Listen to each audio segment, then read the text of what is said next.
کیونکہ یاد رکھو جیسے ہم اکیلے پیدا ہوئے قبر میں بھی اکیلے ہی ہوں گے، اس وقت اللہ کے سوا کوئی بھی نہیں ہوگا. تو جس نے دنیا میں اللہ سے جتنی دوستی لگا لی قبر میں یہ دوستی کام آئے گی، اور جس نے دنیا میں اللہ سے لا نہیں لگائی، اللہ کو یاد نہیں رکھا، بیوی بچوں کے بکھیڑوں میں، دوستوں کے بکھیڑوں میں، رشتہ داروں کے بکھیڑوں میں پڑا رہا، پیسوں کے بکھیڑوں میں، تو قبر میں ان میں سے کوئی بھی کام نہیں آئے گا. قبر کی تنہائی اللہ کی یاد دور کرتی ہے.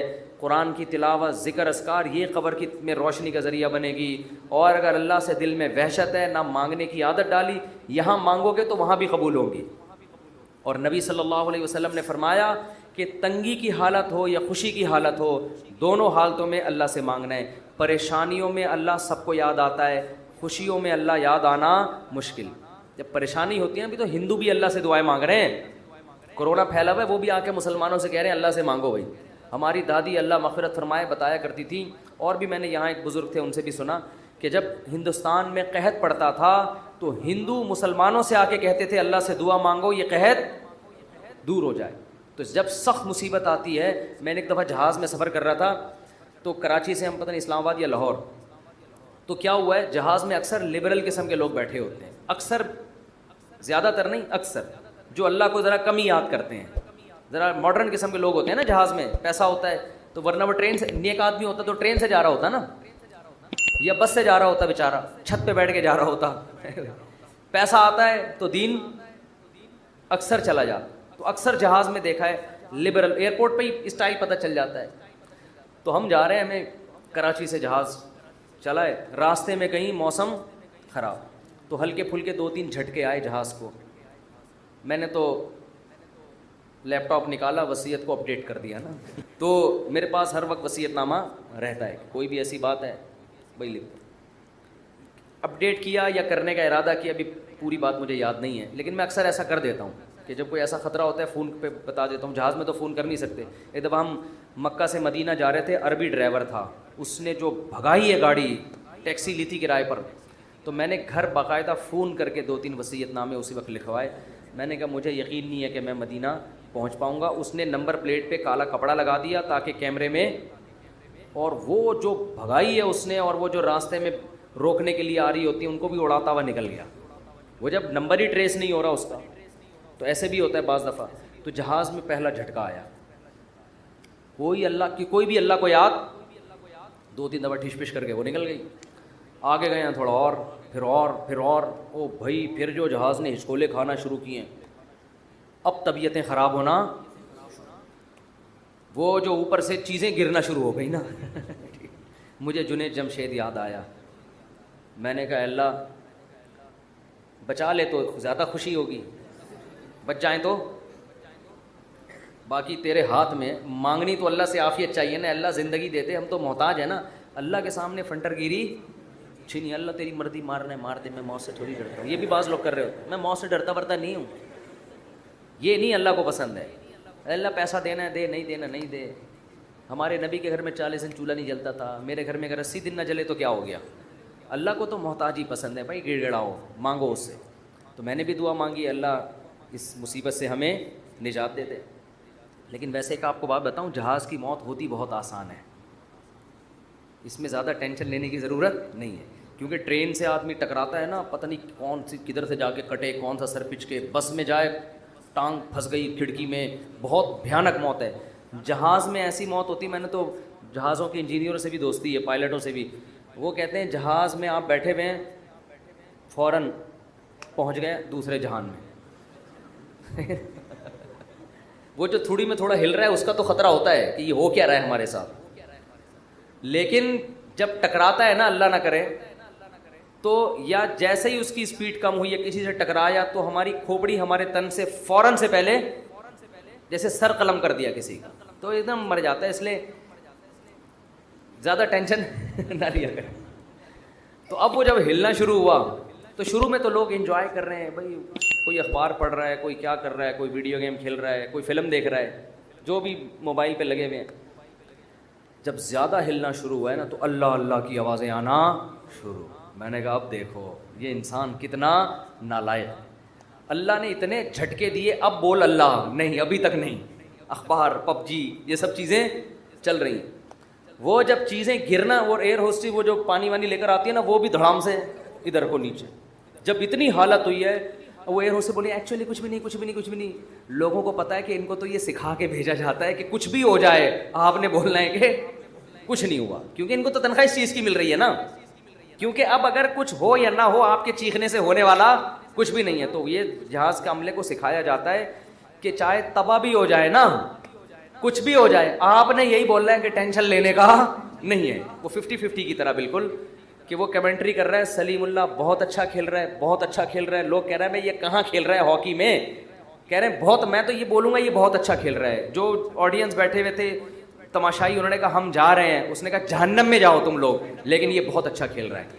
پھر پیچھے دکھایا کہ اس کے کسی نے بندوق رکھی ہوئی ہے، یہاں پہ بندوق رکھی ہوئی.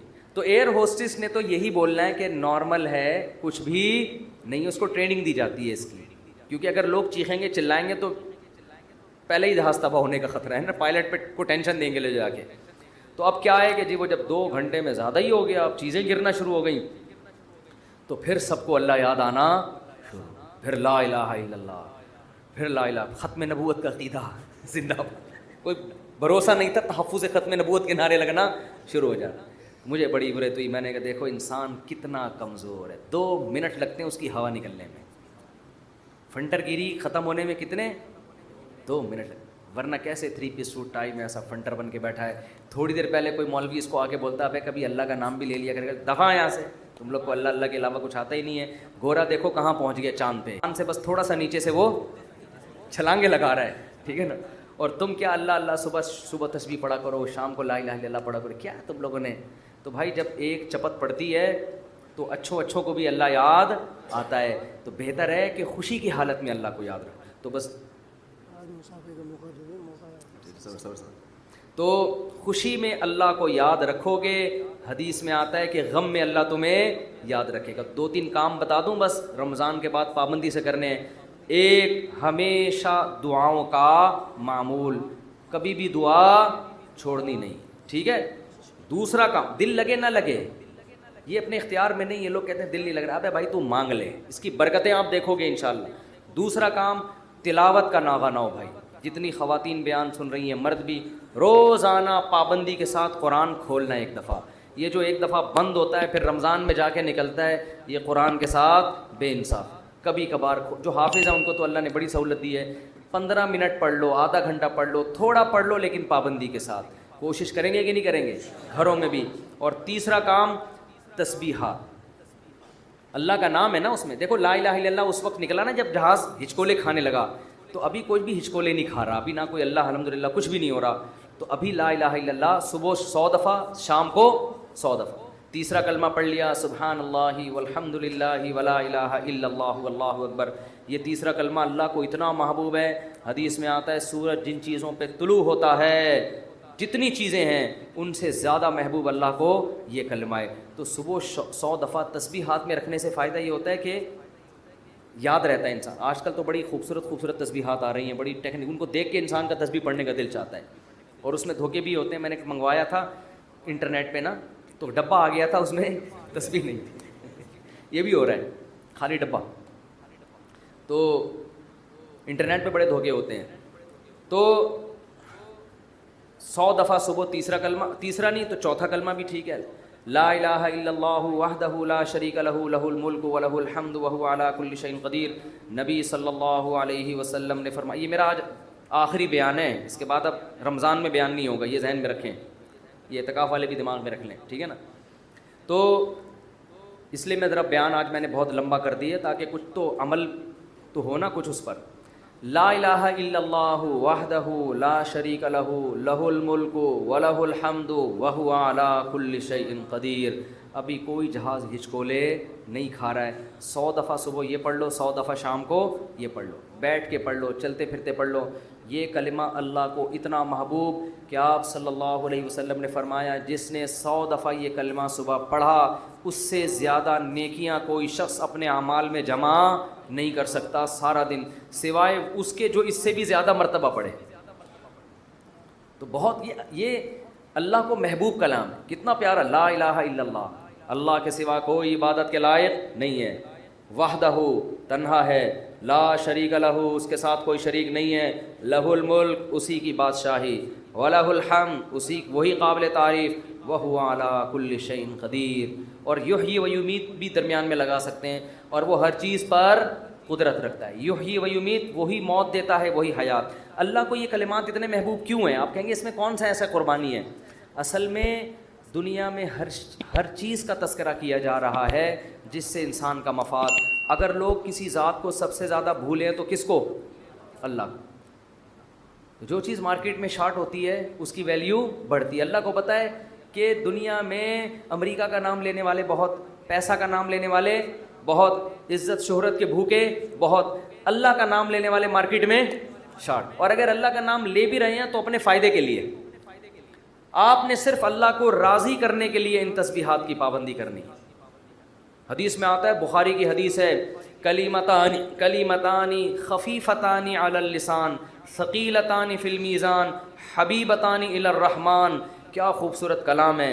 فرمائے دو کلمے ایسے ہیں زبان پہ بہت ہلکے، ترازو میں بہت بھاری، اور الرحمن کو بہت محبوب۔ وہ فرمایا سبحان اللہ و بحمدہ سبحان اللہ العظیم۔ تو چلتے پھرتے انسان یہ پڑھ لیا کرے، اور کوئی مقصد نہ ہو کہ میں یہ وظیفہ پڑھوں گا تو میری شادی ہو جائے گی، میرے بچے ہو جائیں گے، اور وہ ماموں نہیں مجھے کہیں گے ان کے بچے۔ یہ چکروں میں نہ پڑھیں۔ اللہ کو، اللہ کا نام لیں اللہ کو خوش کرنے کے لیے۔ اللہ کو اللہ کا نام لینے والے لوگ پسند ہیں، اور میں گارنٹی کے ساتھ لکھ کے دے دوں آپ کو، اس سے جو دل میں سکون ملے گا وہ سکون آپ کو کسی نفسیاتی ڈاکٹر کی کاؤنسلنگ سے اور کسی سائیکولوجسٹ کی کاؤنسلنگ سے نہیں ملے گا۔ آپ کو ایسا سکون ملے گا۔ آپ یہ پابندی تو کریں لیکن سکون کے چکر میں نہیں کریں، یہ پھر نہیں ملے گا سکون۔ اگر آپ نے ٹرائی کیا نا کہ میں اللہ کا نام لے کے دیکھتا ہوں سکون ملنا ہے کہ نہیں ملنا، پھر نہیں ملے گا۔ یہ تو ایک ویسے ہی اللہ کی طرف سے سہولت ہے۔ تو روزانہ خواتین بھی مرد بھی صبح و شام کم سے کم 100 مرتبہ تیسرا یا چوتھا کلمہ صبح اور 100 مرتبہ، یہ میں بہت ہلکا پیکج دے رہا ہوں، اس سے آگے تو پھر یہ تو کم سے کم ہے۔ تو یہ معمول بنانا ہے، کریں گے کہ نہیں کریں گے؟ تو اور یہ جو اعتکاف والے بیٹھے ہیں نا، یہ ابھی مسجد سے جب شارٹ ہوں گے تو اگلے سال پہچان میں بھی نہیں آ رہا ہوتا کہ یہ کون ہے، کہاں سے آیا، کدھر ہے، حالانکہ قریبی محلے میں رہ رہا ہو۔ ایسا نماز سے بھاگتے ہیں جیسے ان کو احساس ہو گیا کہ ہم نے جو 10 دن مسجد میں نماز پڑھی تھی وہ صحیح کام نہیں کیا تھا ہم نے، تبھی تو ایسا بھاگا ہے کہ مارکیٹ سے بالکل ہی شارٹ ہو گیا۔ بعض دفعہ کوئی کام کر کے دیکھتا ہے انسان تو کہتا ہے ٹرائی کیا مزہ نہیں آیا، اب نہیں آنا۔ ایسا نہ کرو میرے بھائی۔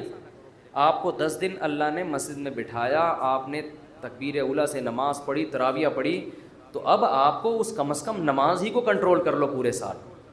اکثر گناہ گاروں کو توبہ اعتکاف میں نصیب ہوتی ہے، اکثر لوگ میں نے دیکھے۔